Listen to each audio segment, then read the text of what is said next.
चलिए शुरू करते हैं। आइए देखते हैं ये तो कम से कम इंसानियत हमें रखनी चाहिए राजनीति के अंदर कि भूल चुके हैं हम सब। बोलिए अब। सर मैं कह रहा हूं बीजेपी कहती है हिंदू खतरे में, यहां खतरे में, वहां खतरे में, कहां खतरे में? कहां खतरे में हिंदू?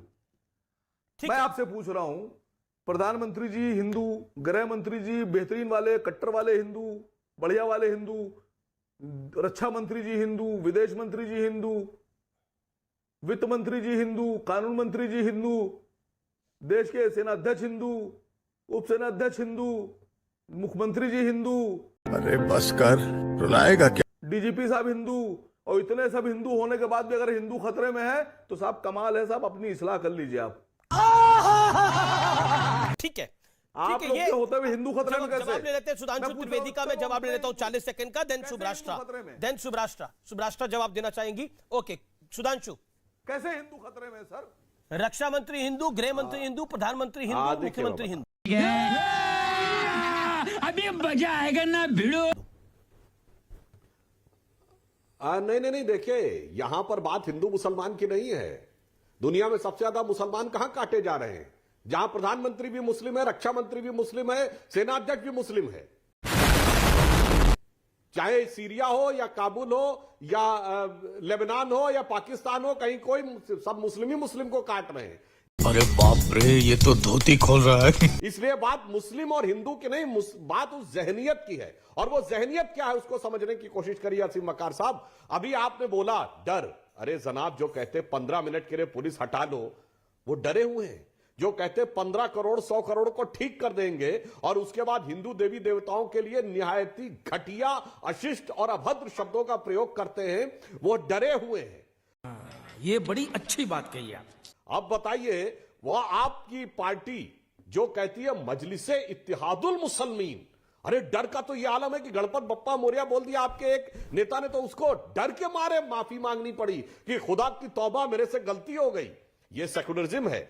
जो आपके नेता एलानिया कहते हैं कि मुसलमानों का कोई नेता नहीं है, बाकी बिरादरियों का नेता है, वो सेकुलरिज्म का सुंदर संगीत है। और यदि हम ये कहें कि अपराधी और आतंकवादियों के साथ मत खड़े हो, तो वह सांप्रदायिकता है। इसलिए मैं ये कहना चाहता हूं कि आप जो ये अपना व्याख्यान और महंगाई, अरे साहब मजलिस वालों को महंगाई ध्यान आ रही है। आपने बोल तो दिया, ये बताइए कितने गैर भाजपा शासित राज्यों ने पेट्रोल की कीमत कम कर दी? बताइए ना।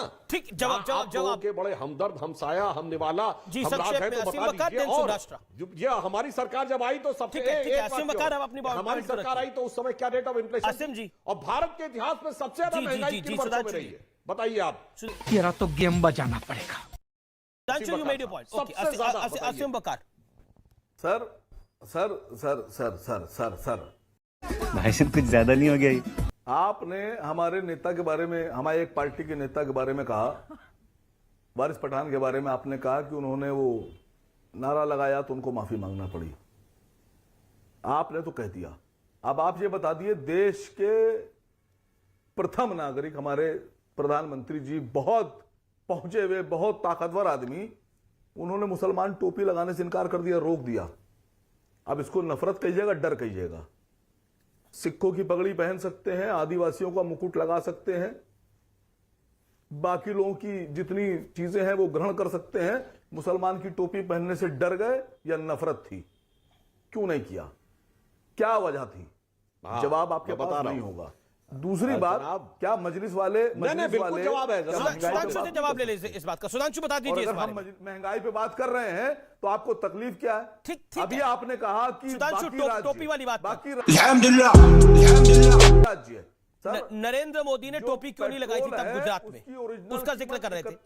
जवाब ले लीजिए टोपी वाली बात पे सुधांशु। उस पर जो एक्साइज ड्यूटी वसूल रहे हैं वो 33 रुपए। ठीक है 1 लीटर पेट्रोल पर बिल्कुल किसी दिन अरे अर्थशास्त्री जी, किस देखा आपने लापरवाही का नतीजा। दिन महंगाई पर चर्चा करूंगा तो आपको खासतौर पे बुला लूंगा, लेकिन अभी सुधांशु त्रिवेदी टोपी वाली बात पर जवाब, देन सुब्राष्ट्रा। देखिए इन्होंने एक बड़ी मजेदार बात कही। वैट पेट्रोल में नहीं। बोलिए सुधांशु। बाहर निकल, मैं तुझे बताऊंगा, तू बाहर आ।